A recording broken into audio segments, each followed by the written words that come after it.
नमस्कार, स्वागत है आप सभी का A1 टीवी में। मैं हूं आपके साथ उमंग माथुर और आप देख रहे हैं A1 उत्तराखंड। आइए बुलेटिन की शुरुआत करेंगे, लेकिन पहले नजर डालेंगे इस वक्त की सुर्खियों पर। बीजेपी का आज 42वां स्थापना दिवस। इस मुख्यमंत्री योगी आदित्यनाथ ने शुरू किया लघुदान अभियान। पार्टी मुख्यालय पर किया ध्वजारोहण।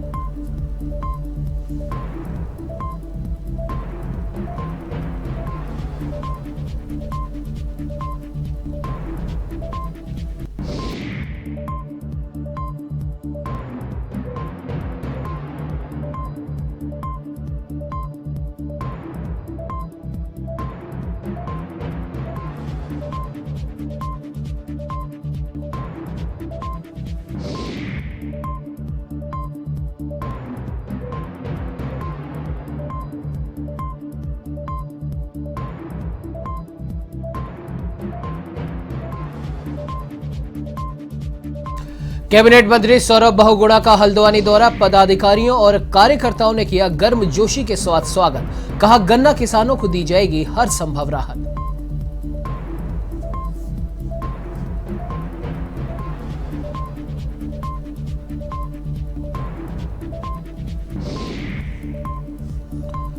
खटीमा में सभी धार्मिक स्थलों के संचालकों और प्रतिनिधियों की बैठक आयोजित। धार्मिक स्थलों पर लगे ध्वनि यंत्रों को हटाने और मकान के यंत्रों को कम करने के दिए निर्देश। निर्देशों का पालन नहीं करने पर होगी कड़ी कार्रवाई।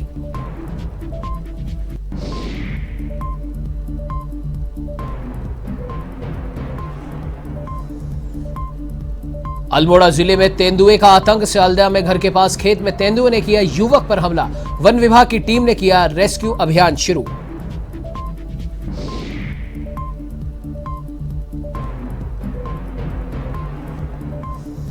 गर्मी का मौसम आते ही पर्वतीय क्षेत्रों में जल संकट। अल्मोड़ा के कई ग्रामीण क्षेत्रों में लोगों की लगी पानी की कतारें, तो हल्द्वानी में टैंकरों के जरिए हुई पानी की सप्लाई।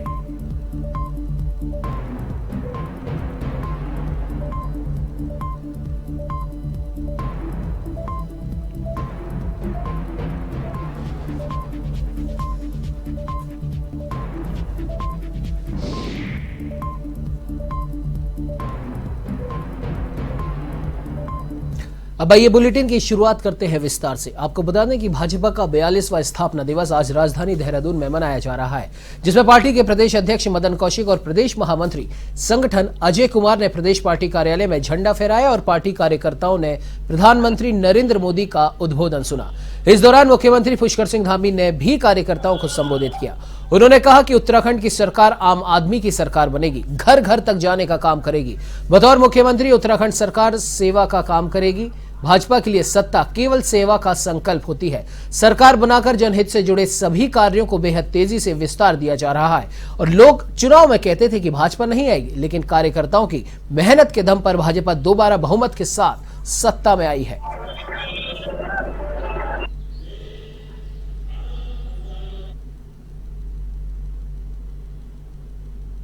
उन सभी कार्यकर्ताओं को जिन्होंने अपने को खपाने का काम किया है, अपने को लगाने का काम किया है, कई पीढ़ियों से भारतीय जनता पार्टी को आगे बढ़ाने का काम किया है और जो वर्तमान में काम कर रहे हैं, उन सभी को अपनी शुभकामनाएं देता हूं और उन लोगों को नमन करता हूं जिन्होंने पार्टी के लिए अपना सर्वोच्च बलिदान दिया है, हमेशा पार्टी के लिए अपना समर्पण किया है, पार्टी के लिए काम किया है। और हम संकल्प लेते हैं कि श्यामा प्रसाद मुखर्जी का जो सपना था उसको माननीय प्रधानमंत्री नरेंद्र मोदी जी ने पूरा किया है। धारा 370 समाप्त की है।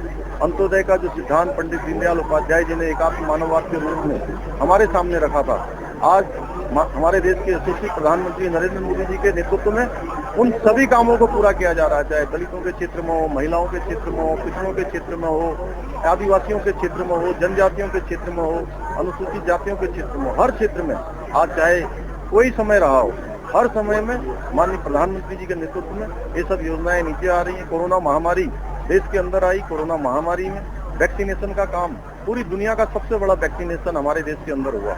उत्तराखंड के अंदर भी दूरस्थ क्षेत्रों तक 100% वैक्सीनेशन का काम हुआ। पहली डोज का भी हो गया, दूसरी डोज का भी हो गया, तीसरी बूस्टर डोज भी लगाई जा रही है। इसी प्रकार से आज हम प्रधानमंत्री जी का धन्यवाद भी करना चाहते हैं कि उन्होंने गरीब कल्याण अन्न योजना सितंबर माह तक इसको निरंतरता इसकी जारी रखी है। किसी भी गरीब को किसी भी ऐसे व्यक्ति को जिसके घर में अन्न की व्यवस्था नहीं हो पा रही है, उन सभी को अन्न पहुंचाने का काम और उत्तराखंड के 60 लाख लोगों को सीधे सीधे इसका लाभ मिल रहा है। माननीय प्रधानमंत्री जी का धन्यवाद करते हैं और आज के अवसर पर मैं सभी को अपनी बधाई और शुभकामनाएं देता हूं। देखिए, भारतीय जनता पार्टी का आज स्थापना दिवस है। सबसे पहले मैं सभी कार्यकर्ताओं को बहुत बधाई और शुभकामनाएं दे रहा हूं। और मेरे विधानसभा क्षेत्र में 3 मंडल हैं, तीनों मंडलों में बड़े उत्साह के साथ हम लोग इस कार्यक्रम को कर रहे हैं। और ये हमारा सौभाग्य है कि जो हमारा श्यामपुर मंडल है, इस कार्यक्रम में माननीय प्रदेश अध्यक्ष जी, माननीय जिलाध्यक्ष जी ये आप मौजूद हैं। और कार्यकर्ताओं के अंदर उत्साह तो है ही, उमंग तो है ही, लेकिन एक संकल्प भी आज हमारे कार्यकर्ता ले रहे हैं कि आगामी जो भी कार्यक्रम हमारे प्रदेश नेतृत्व द्वारा दिए जाएंगे वो करेंगे। और आगे आने वाले जितने भी और हमारे चुनौतियां हमारे सामने हैं, चूँकि अब भारतीय जनता पार्टी की सरकार प्रदेश में बनी है और जिस प्रकार से आने वाला 2024 है या अन्य जो भी हमारे सामने चुनौतियां होंगी, उसके लिए मैं आज संकल्प ले रहे हैं कि भारतीय जनता पार्टी का ही परचम लहराएगा, भारतीय जनता पार्टी ही आगे बढ़ेगी। अवसर पर पूरे प्रदेश भर में हर मंडल स्तर पर इस प्रकार के कार्यक्रम का आयोजन हो रहा है। देहरादून में भी बड़ा कार्यक्रम है, वहाँ मुख्यमंत्री जी हैं। यहाँ श्यामपुर मंडल का कार्यक्रम है, यहाँ पर जो यहाँ के हमारे कैबिनेट मंत्री हैं प्रेमचंद अग्रवाल जी, इनकी विधानसभा है, जहाँ मैं स्वयं आया हूँ। तो इस प्रकार के कार्यक्रम में जहाँ कार्यकर्ताओं को पार्टी के स्थापना दिवस के बारे में प्रधानमंत्री जी का उद्बोधन पूरे देश में मिला, वहीं आने वाले 20 तारीख तक के कार्यक्रम जो हम लोग कर रहे हैं, एक पखवाड़ा हम इस रूप में मनाने जा रहे हैं। तो वहीं धामी सरकार में कैबिनेट मंत्री बनने के बाद पहली बार हल्द्वानी पहुंचे गन्ना विकास मंत्री सौरभ बहुगुणा का पार्टी पदाधिकारियों और कार्यकर्ताओं ने गर्मजोशी के साथ स्वागत किया।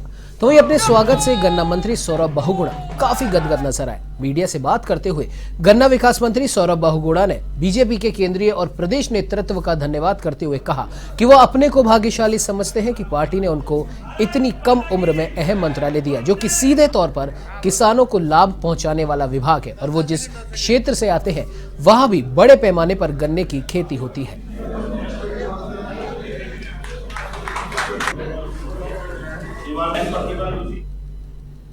सितारगंज है, जहाँ पर एक चीनी मिल भी है और मैं गन्ना किसानों से मेरे क्षेत्र प्रभावित रहता है। और आपको मालूम होगा कि 17 में हमारी सरकार आने के बाद वो चीनी मिल बंद हुई थी और मैं धन्यवाद करना चाहता हूँ पुष्कर सिंह धामी जी का, माननीय मुख्यमंत्री जी का, कि ये पहली अकेली ऐसी चीनी मिल थी जो सरकार ने उत्तराखंड में बंद करी और उसको वापस शुरू किया 2021 में। उसके पहले कांग्रेस की सरकार में 2 चीनी मिलें बंद हुई, आपकी काशीपुर और गदरपुर, और दोनों आज तक नहीं शुरू हो पाई। तो मुझे समस्याएं पता है चीनी मिल, क्योंकि मैंने संघर्ष किया है 4 साल चीनी मिल के लिए। आपने समर्थन मूल्य की बात करी, उत्तराखंड में भारतीय जनता पार्टी की ऐसी अकेली सरकार थी जिसने 22 साल के भारतीय जनता हमारे उत्तराखंड के जो निर्माण हुआ है प्रदेश का, पहली बार भारतीय जनता पार्टी की सरकार में यूपी से 5 रुपये ज्यादा हमने मूल्य दिया। तो अल्मोड़ा के सल्ट ग्राम सखोला के मां भुवनेश्वरी देवी मंदिर में जागेश्वर के भाजपा विधायक मोहन सिंह मेहरा ने पूजा अर्चना की और इस दौरान आपको बता दें कि ग्रामीणों ने विधायक मेहरा का फूल माला पहनाकर जोरदार स्वागत किया। तो वहीं मंदिर के संरक्षक मोहन सिंह ने बताया कि मां भुवनेश्वरी देवी मंदिर के प्रति विधायक मोहन सिंह मेहरा का कई वर्षों से पुराना नाता है।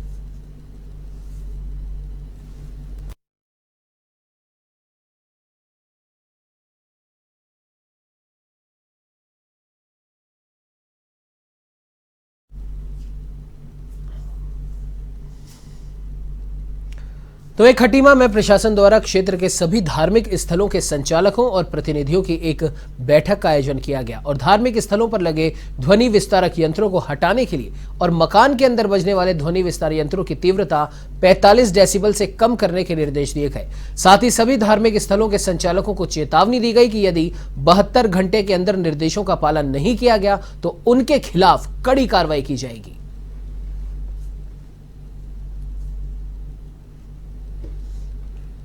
लेकिन माननीय हाईकोर्ट का आदेश है कि जितने भी धार्मिक स्थल बनाए जाए, मंदिर हो, मस्जिद हो, गुरुद्वारा हो, चर्च हो, इसमें जो लाउडस्पीकर के माध्यम से जो आवाज़ दी जाती है उससे आम जनता को काफ़ी परेशानी होती है। हमारे हाईकोर्ट का आदेश है कि इसके जो आवाज़ का वॉल्यूम है उसको कम किया जाए 45 डेसिबल तक, ताकि आम जनता जो भी लोग पढ़ाई लिखाई कर रहे हैं उनको डिस्टर्बेंस ना हो। इसी सिलसिले में बैठक के बीच में सीओ साहब ने हमारे साथ में पुलिस विभाग वाले के सभी मंदिर, गुरुद्वारा, मस्जिद और ये आपके चर्च वगैरह वालों को यहाँ बुलाया था। उनको हमने बताया है कि माननीय हाईकोर्ट का ये आदेश है, उसका अनुपालन करें। अगर 48 घंटे के अंदर उनके द्वारा अनुपालन नहीं किया जाता तो हमारे ऊपर उनके खिलाफ एक्शन।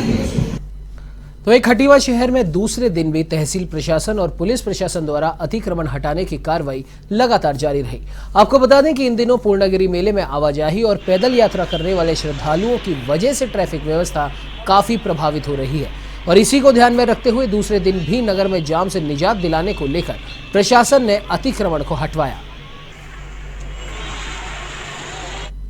चलेगा यहाँ पर आजकल जो है पूर्णागिरी मंदिर मेला भी लगा हुआ है। लोग खीरी, लखीमपुर, पीलीभीत साइड से ज़्यादा तौर पर यहाँ पर लोग दर्शन के लिए वहाँ मंदिर में आ रहे हैं। मैं देख रहा हूँ कि यहाँ पर सड़क पर जो है इन गाड़ियों के किनारे रखे या अतिक्रमण के तौर पर यहाँ पर जो है काफ़ी जाम की स्थिति बनी होती है।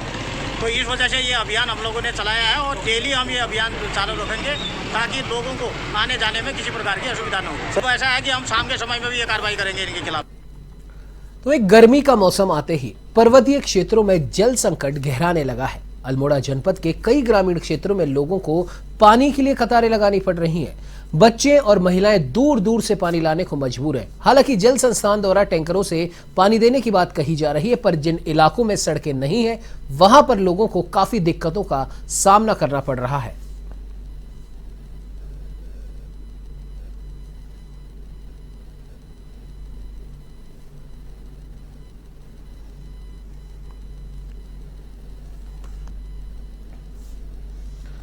तो ये पहाड़ों पर जैसे जैसे गर्मी बढ़ती जा रही है वैसे ही पानी की किल्लत भी सामने आने लगी है। हल्द्वानी और उसके आसपास के इलाकों में पेयजल संकट गहराने लगा है और कई गांवों में पानी की बूंद बूंद के लिए लोग तरस रहे हैं। आपको बता दें कि कटघरिया, बजनिया, हल्दू इलाकों में पेयजल संकट और ज्यादा गहरा गया है और पिछले एक हफ्ते से कई इलाकों में पानी की सप्लाई टैंकरों के जरिए ही की जा रही है और हालात यहां तक खराब हो गए हैं कि लोग निजी टैंकर मंगाने पर मजबूर हैं। इससे परेशान होकर ग्रामीणों ने धरना देकर जल संस्थान के खिलाफ जमकर नारेबाजी की।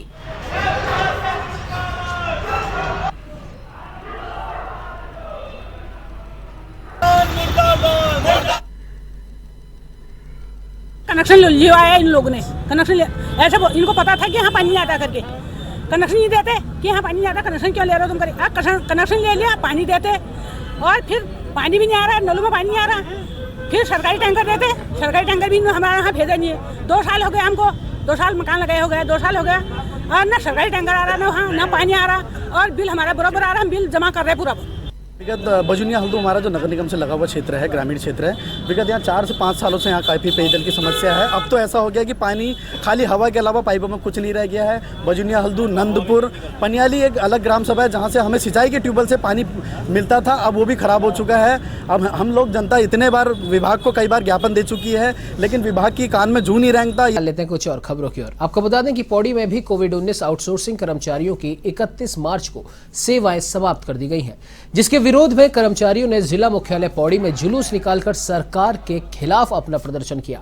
प्रदर्शन कर रहे स्वास्थ्य कर्मचारियों का कहना है कि कोरोना जैसी विषम परिस्थितियों में इन्होंने निस्वार्थ भाव से अपनी सेवाएं दी और जब इनको प्रतिफल देने का समय आया तब सरकार द्वारा इनको बाहर का रास्ता दिखा दिया गया।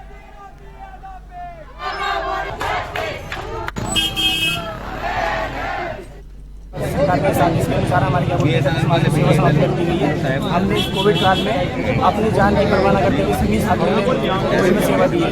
हम ये चाहते हैं कि सरकार अपनी नैतिकता को ध्यान में रखते हुए हमारे बारे में कुछ सोचे और उसके बदले में हमें क्या मिल रहा है, कुछ नहीं मिल रहा। बल्कि हमें जो मार्च का वेतन आना चाहिए था, मार्च के वेतन में भी हमारी कटौती करके दी गई है। कि कई परिवारों की जो आर्थिक स्थिति इसी से चल रही थी और अचानक से हमको हटा दिया गया है। कई परिवारों की आर्थिक स्थिति चल बना गई है इससे और ये भी हुआ है कि हमने निस्वार्थ सेवाएं देने का हमने काम किया था, लेकिन इन निस्वार्थ सेवाओं के का हमें प्रतिफल भी मिलना चाहिए। ये देखने को मिला कि इन्होंने जो है अपना एक जुलूस टाइप का प्रदर्शन किया है, तो मैं इनके पास आया हूँ कि भाई इस तरह का क्या बात है। तो मुझे लगा कि अभी तक इनकी कोई सुनवाई नहीं हुई है मंत्री जी की तरफ से, वो मिले हैं, इनको आश्वासन मिला कि हम आगे कुछ करेंगे।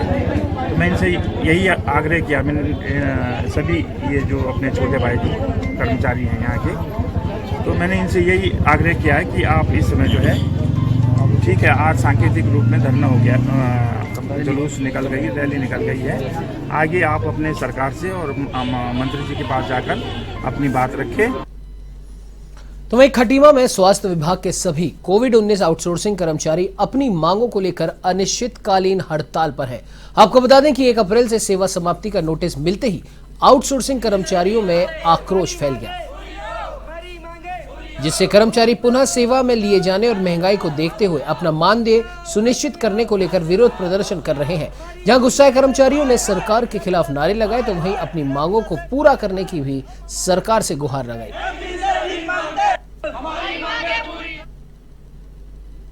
ये है कि 31 तारीख के बाद ये नोटिस आया अचानक, और पहले से हमें कोई इन्फॉर्मेशन नहीं दी गई थी कि आप लोगों की 31 मार्च के बाद आपकी सेवा समाप्त हो जाएगी। लेकिन 31 तारीख से एक दिन पहले हमें 30 तारीख को नोटिस आता है कि आप लोगों का कार्यकाल खत्म हो गया है। और पिछले 2 साल से हमने लगातार अपनी जान की परवाह न करते हुए यहाँ हमने अपनी सेवा दी है, और 1 तारीख को ये अस्पताल उप जिला अस्पताल भी घोषित हो गया है। लेकिन अब ये है कि आप हॉस्पिटल के अंदर जाकर कंडीशन देख लीजिए कि यहाँ आईसीयू भी नहीं खुला है, आईसीयू बंद हो गया है, और यहाँ के ऑक्सीजन प्लांट भी बंद हो गया है, सिर्फ ओपीडी और इमरजेंसी चल रही है यहाँ की। ताकि हमारी मांगों को पूरा किया जाए, क्योंकि हमने वैक्सीनेशन हमने किया, घर घर जाकर वैक्सीनेशन हमने किया है, और हम ये चाहते हैं कि हमें फिर से जॉब में रखा जाए। उत्तराखंड सरकार यही तो बोलती है हम बेरोजगारों को रोजगार कराएं, पर हमें तो रोजगार मिलने के बाद बेरोजगार कराया जा रहा है। पहले सरकार बोलती थी कि हम इलेक्शन से पहले कि हम सबको रोजगार देंगे। सर ये कौन सा न्याय है कि हमें आप बेरोजगार कराया जा रहा है। तो अल्मोड़ा जिले के सियालदे में घर के पास खेत में तेंदुए ने एक युवक के हाथ पर हमला कर दिया। तभी युवक ने शोर मचाया और तेंदुआ वहां से भाग निकला, जिसके बाद ग्रामीणों ने युवक को प्राथमिक स्वास्थ्य केंद्र सरायखेत में भर्ती कराया, जहां वन विभाग की टीम आनन फानन में घटनास्थल पर पहुंची और रेस्क्यू अभियान शुरू किया।